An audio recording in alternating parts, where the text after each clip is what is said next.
Welcome to MarketPulse Pros and Pioneers. Each week, I talk with industry leaders on both marketing and entrepreneurship and business to find out all about their wins and failures in marketing right now.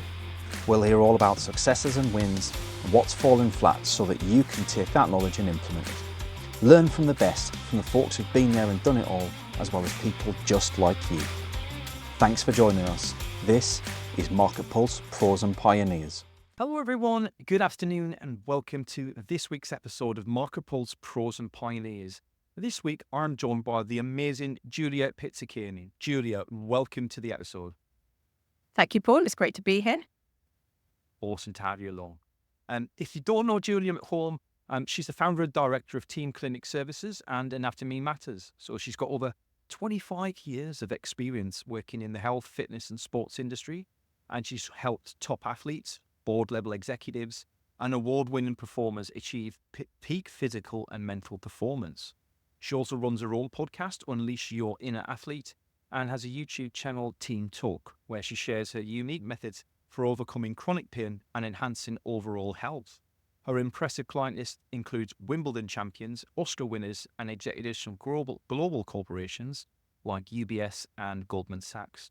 Julia, I feel like we've got a never-ending list of clients, guests who come on this podcast who have extremely impressive backgrounds, and yours is no different.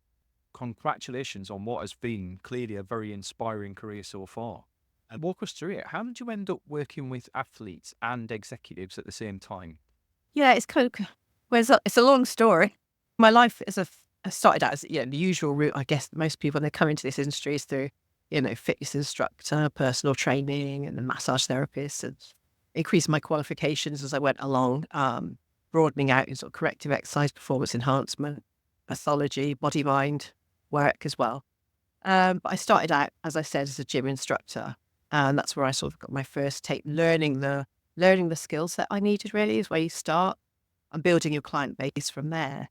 And so the sport kind of came along fairly early in that journey, about a year and a half, 2 years into the journey, when I learnt sort of sports massage therapy, etc. And I decided I want to get involved in sport, and I sort of went along to a local sort of rugby club, which at the time was London Welsh, as it happened, which was close to me. And I just wanted to get some, work experience. And they took me on. Sort of, they had once a week. I wasn't paid anything. I just went for like a couple of hours and practicing my skills, my trade. And then they took me on and started paying me after the first season. So the second season came along, and that kind of opened up the door, in other words, to sport. And from there on, I joined clubs like Harlequins, and I got involved in like Wimbledon tennis, and that got me into the WTA Tour for a few years. And then it just grew and expanded. The more work you do, but I had to start off small. So I had to start off, doing that free work and getting that grounding and I guess that foundation for everything. And then learning and building my skills in terms of my education as well. But, initially before I started that, I sort of had one-to-one clients and all range of people. But obviously it gradually moved into towards sort of business owners, execs, entrepreneurs and things like that. So yeah, it's been a long journey. 25 years is a pretty good going. It's phenomenal, and I know lots of people in the gym and fitness industry that kind of always have maintained that relatively junior position, right? Like they start out as running a gym, or they're working in the gym, and kind of 10, 15 years they're still there. So it's impressive to see somebody who's had the ability to set themselves up for success and outreach beyond what's possible today and look at what's feasible for tomorrow.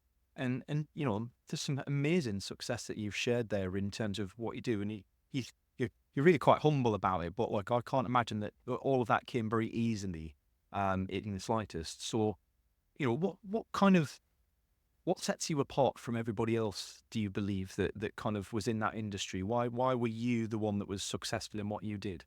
I guess I knew when I started out that sort of career path.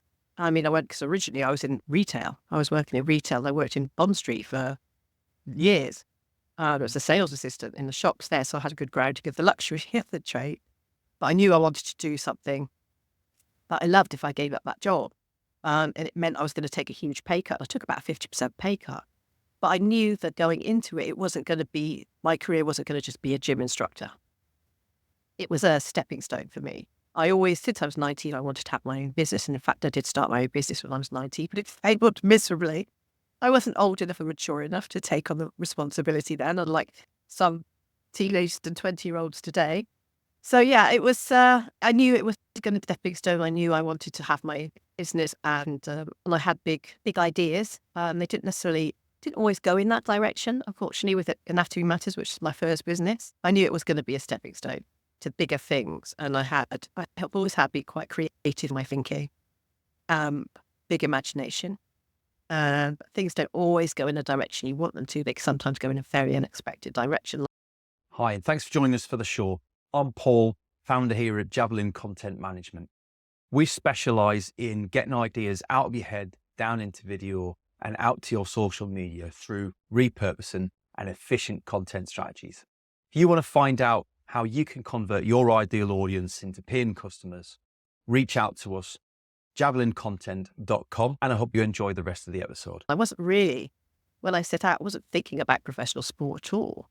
I was thinking of becoming like a celebrity personal trainer, I guess, which is, most people start out in that direction, and sport kind of just sort of, I fell into it in an odd sort of way.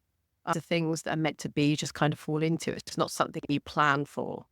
I sort of, if you look at examples of other people who've been very successful, I mean, one of my business heroes, I guess, is Richard Branson. I mean, I guess when he started out Virgin, I remember when I was young, his Virgin the record shops. But I doubt he sort of had this idea that it was going to become this huge industry with so many different arms to it. It just kind of happened and evolved that way. And I think that's what's happened to me. And as my skill set has improved and increased, so has my idea and my vision for the future. And niching myself more and more, because there are so many, obviously, there's how many thousands or millions of personal trainers out there all doing pretty much the same thing. So I think it's really important as you grow is to really find out what your passion is within that industry, and then really niching yourself down. I find that's really important, and that's how kind of my journey has happened. But it certainly wasn't something I was thinking out from the outset. Fascinating. You mentioned niche in there, and obviously the focus of the podcast today is always going to be around kind of marketing and takeaway learnings that we can share with the audience. You've got two very different and unique client bases there, from celebrities, sports people and athletes to top business executives. How do you manage marketing to both industries simultaneously, or is it easier than it sounds? I think it's easier than it sounds. Is that although they're different industries, they're all high performers, particularly at that level. So in terms of, yes, their job requirements are different in some ways, but not necessarily always. Like for me, sport and business has a huge crossover there, which is why now I've moved into team clinic services and taking that on board. Because what I noticed through my career is that particularly with executives and entrepreneurs, C-suite, they value their health and fitness, and very often they do take part in sport to some level, whether it's just, playing a round of golf, because, that's a place they can network, have conversations, meet people, relieve some of the stress, or tennis or something like that. It's sort of all part and parcel of it. But I've had clients who take part in sport quite competitively, albeit not in a professional way. But then on the other hand, a lot of pro athletes, once their athletic career has finished, they then transition into the more corporate sector. They probably start off, they have businesses which they maybe started before they retired from the professional sport. So they both have high pressure. They're both aging. They both come with similar traumas, physical, psychological traumas. The pressures are the same, slightly different, but the means to get them to maintain that high performance for the long term as they get older, so they can still keep that competitive spirit, because they're both highly competitive. You can't not be competitive at that level. So there's it's very easy to sort of integrate and adapt according to the person you have in front of you. But it's a bit like no other reason. Each client is going to be different. So your method has to be adapted, molded to what their needs, what their goals are, what their desires are, based around the general, how the body operates, how the mind operates, and what's required of it, and then implementing the right program. So it's really having that, getting to know your client very well and having a personalised approach, knowing that you have an outline or a way of thinking or a way of having to like I said, adapt everything. But it's got to be very personalised to that person at the same time. So you've got to be flexible in your thinking as well. So to dive into the podcast side of things for a moment then, starting your own podcast is not something to be taken lightly. It's, as you'll appreciate, it's a lot more work than it sounds from the outside. And it often sounds like a really good idea. And then when people get into it, they realise there's a lot more work behind the scenes. What kind of, walk us through your journey with your podcast, if you would. Is it the same now as what you envisaged it would be when you first started it? Or have you had to kind of change direction? Just curious to see how much that aligned with what your original thoughts were. For me, podcasting and being in front of the camera was actually probably my worst nightmare ever. I'm not someone who likes to be in front of the camera. I'm much happier behind the camera. But it's still, for me, fairly new. But earlier this year, for some reason, I don't know why, I tend to go with my gut and my intuition a lot these days. I've discovered that sort of keeps me in good stead. It's probably in good stead for the future. And I was just getting this sort of thing in my mind. You have to do this. Well, it started out with the team talk. You have to do this, get on video, because I feel as well, looking at the way world's going, so much more is on social media, particularly the visuals. People like to have a lot of visuals and auditory content. And I figured, well, this is a really good marketing tool potentially for me. So I have to kind of overcome this fear. Because you always have to, when you get these challenges, you always have to, I think, face them and go through them, because usually that's where the gold is, if you like. So it just came to me that I had started. So I just decided to start a podcast. And I knew I wasn't going to be great in the beginning. I knew I was going to be nervous, but it didn't matter. Everything I'd heard and researched, they said, just do it. Don't worry about how perfect you are, how good you look. It doesn't matter. Just start doing it and you get better as you go along. And doing the research as you go on, how do I create a good YouTube channel? How do I create a good podcast? And listening to other people you admire, or other people who are good big voices on the internet, seeking their advice, researching that way was really helpful. And the podcast came about, again, just a gut feeling. I think I need to be doing these interviews. And I thought, well, I don't have anyone famous to interview, so how am I going to have a successful podcast? But then I forget there's so much talent out there that I knew, particularly working with the tennis. Why don't I just interview people I know who are a really high standard within the industry? And looking at the niche that I was looking for, which is the 40-plus market, I could use them as, and I was surprised how many people offered to say, yes, I'm happy for you to interview me, which is very kind of them. They were kind enough to come on the show and be interviewed for me. And I've had some really fascinating conversations. And funnily enough, that's been going quite well. So sometimes I find going with what comes to you, your intuition, your gut, just trying it, giving it a go. And I'm actually exploring more about podcasting and how to grow it and how to, make it more professional. And then, as it grows, and if it becomes a money-making thing, then you can invest more time and more money getting better equipment and getting better guests. I look at podcasting is kind of the modern way of having a book.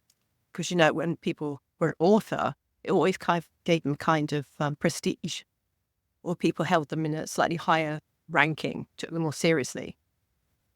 And that's still the case, I think, with writing a book. But I think podcasting is taking over from that in some ways. But I think it's still an area of marketing, particularly in health and fitness, that is really important to tap into now. I think it's going to become bigger. So now is the time to really get into it. Absolutely. And then kind of moving on to the YouTube channel, what do you see as being the primary differentiators for you between running the podcast and having the YouTube channel? What's the different outputs that you see as coming from that in terms of your business marketing?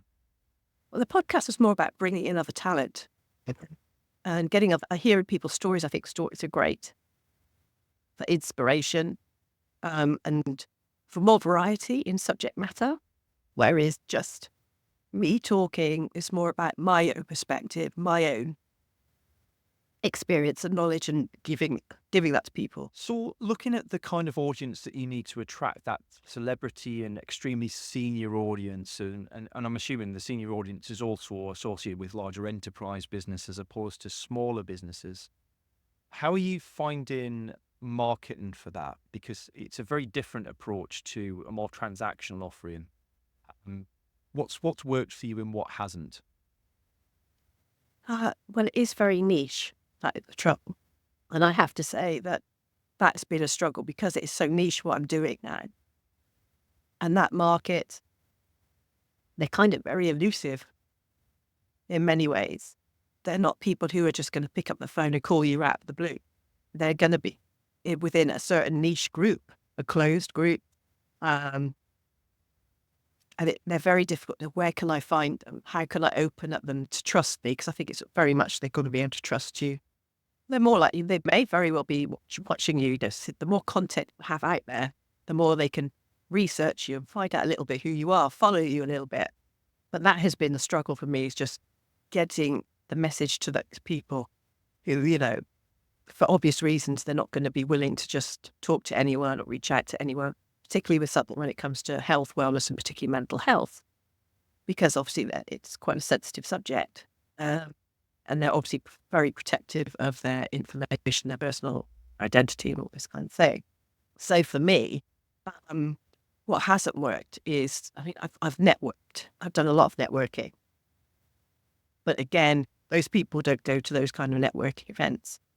They're going to be part of a very exclusive gym. They're going to be part of very exclusive private members clubs. They're going to have, their own exclusive group of people. And they don't need to go out looking for people people like me or as you like. So it's very difficult, even on social media, it's difficult to start that conversation. So you kind of have to think a little bit outside the box of how you connect with them. So you've got to be quite creative in your thinking. A lot of my stuff comes from recommendations or referrals. I've got quite a few connections on my LinkedIn. I find that's quite good, a bit more professional. And it's still something that I'm working on a lot. But I do feel that maybe podcasting and then building out, getting that sort of recognition, and then looking to find people who can maybe come on as guests, things like that. So I think for me, getting your face out there, whether you like it or not, be in front of the camera, getting yourself out there in the public is really the best way to get those people to get to know you a little bit and could grow from there, and maybe having guests on the podcast, something like that. That right. I see this a lot, and not even with just kind of celebrities, but with most senior leaders these days. If you're trying to reach that sort of an audience, and anybody who's got buy-in power or wants to invest in things, wants to now research things themselves. They don't want to be on a call for an hour and then have another call another hour, another week, and everybody's conscious of how little time they have. So being able to do, 70 or 80% of the research on somebody that they would think they might want to work with is where most people want to get to. And they only really want to get onto a meeting or a call when they're at the point where they either need to look you in the whites of your eyes to make sure that you're the person that they think you are, or to ask the questions that they just can't get answered anywhere else because it's very specific to them and you wouldn't naturally answer that in a public place. I think there's lots of takeaways from that. I wonder, there's a lot of people out there who I don't see view referrals and partnerships and affiliates as real marketing. It's almost kind of it's networking. Newsflash, everyone, networking is a form of marketing, and it works differently for different people. And referrals are a really strong part of that networking. However, you're doing that networking, and I argue that a podcast is just networking. Realistically, it's just sharing the outputs of that networking meeting with a wider audience and gaining publicity for both parties on that. How do you manage your digital presence? Because if there's one thing I do know about what you do is that you have to be very careful about how you talk about yourself and your messaging that you put out there into the world. Is that something that you spend a lot of time iterating on and refining? Sort of brand messaging? Yes, because when it comes to subject matter, you've kind of got to remember, and there's lots of things I would love to talk about, lots of knowledge, lots of information that I think is fantastic and people need to know about. But I spend a lot of time really researching what are people wanting to find out about. So I might have some great information that I know will be beneficial to them, but if they're not ready to hear it, there's pointless wasting hours of your time doing that. So it's really important, the research process. Who are my target market? What are they Googling? What are they looking for? What questions are they wanting answered? And how can I present my message in a way that answers that question for them? And remember your target market. So it's very easy as well to get wrapped up in generalizing and forget, oh, but my target market is a 40 plus high performing athlete entrepreneur, whatever they may be, stuntman, whatever it may be. Is this message, that's what the general people are searching, but is this the right subject matter for them? And you've got to keep reminding yourself of who your target market is, what questions are they asking, and what is it that they really want to know. So really, you have to go through a whole process of really understanding first, before you do anything, who is your client and really knowing them. Because it's only then that you can actually, what's the word, write your information or express your information in a way it's going to talk to them, so they connect with it. Because ultimately, you want them to emotionally and mentally connect with you and trust you and have that feeling like this is somebody who understands me and they're worth getting to know more. And I think that's the key, for me anyway. I love that. There's so many like real takeaways from that. And that's what I want for this show. Is I don't want, theoretical advice and things like that. It's genuine, like, here's what I've tried, here's what has worked for me, here's what I know. And that, it's almost the same as that, like if you want to do SEO marketing, you want to do paid media, it all boils down to the same things. You've got to know. And I love the way that you put that as well. Like and I'm the same, I have a million ideas a day of things that I'd love to share with the world. And it's frustrating to have to just say no to myself sometimes, to go, well, actually, nobody cares, Paul, other than you. Nobody cares because they're not searching for those things. That's really, really good advice. If you were to offer advice to yourself when you were first starting out in team clinic services, and you were trying to accelerate what you were doing, what's one piece of marketing advice that everybody suggested that you should try and do that just you would rather people stop worrying about? Like, what's one piece of marketing advice that maybe didn't work or just really annoys you? In terms of, I think it's learning to, whatever you're doing, it's learning to, that whatever the service or product you're trying to provide, we talk too much about the features of it, particularly in this industry I'm in. It's all about, oh, well, I'm a personal trainer, you can lose weight, blah, blah, blah. But what's the transformation you're going to give your clients, and how is that benefit? How is that changing their life? And I think that's something I wish I'd known earlier, because we're very much used to, oh, I'm a fitness instructor, I'm a strength and conditioning coach, or I'm a rehab person, or I'm a physio, or I'm this and that, and we have this product and that product. But describing it, yeah. Yeah, it's important. People want to know that, but after they've got to know you and they think this is the person I need, this is the person speaking to my problem. And I think the important thing most people want to know is how you're going to change their life for the better. How are you going to get that results? And what feeling am I going to? People need to feel like the result.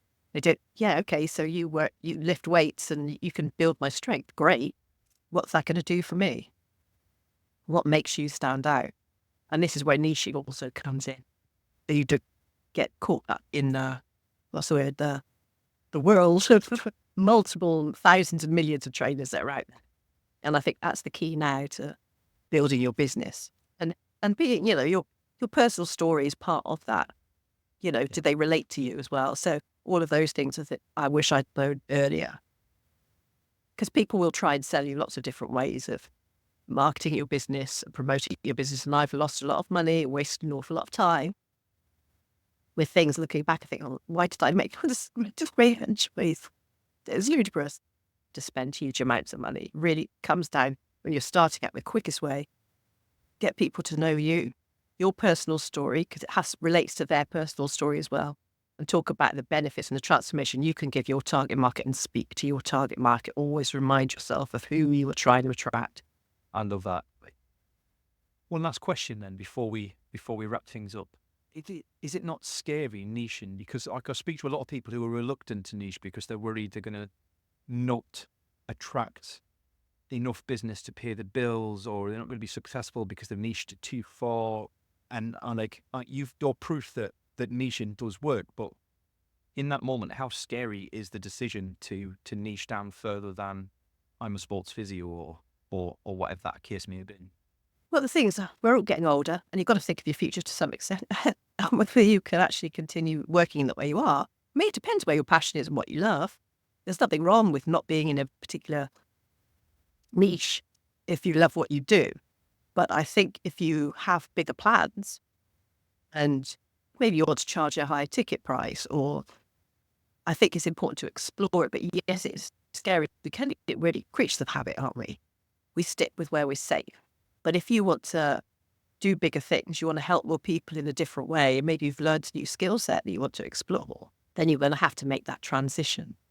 And it is scary, and there is the reality you will lose clients because maybe you're charging a different price, or the service you're offering isn't what they want. But with that, if you're not happy where you work and you want to go into another place where you think this is more me, and I feel happy, I feel like I'm really got purpose with this new direction I'm going in, then always go with that. And the people will come with you, the right people will come with you.